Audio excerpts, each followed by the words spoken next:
第一，銀彈交易策略。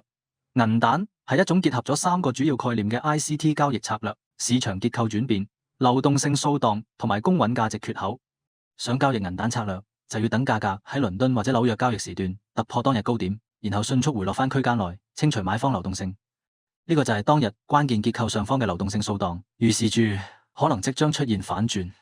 跟住落嚟，我哋要等一個睇跌嘅市場結構轉變，先至可以確認呢個反轉。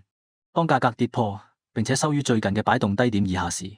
就會出現睇跌嘅市場結構轉變。呢個情況顯示需求已經唔再主導，價格可能開始向下推動，然後將沿途形成嘅看跌公允價值缺口標記出嚟，喺 FVG 區域起始位設置賣出限價單，等價格回調到該區域。如果有新嘅 FVG 形成，你可以計劃未來嘅交易，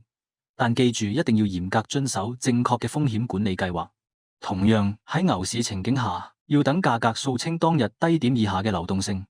一個有效嘅流動性掃蕩形態，就係當價格跌破某個水平，但隨即又反彈翻區間內，之後等市場結構出現轉變，確認反轉，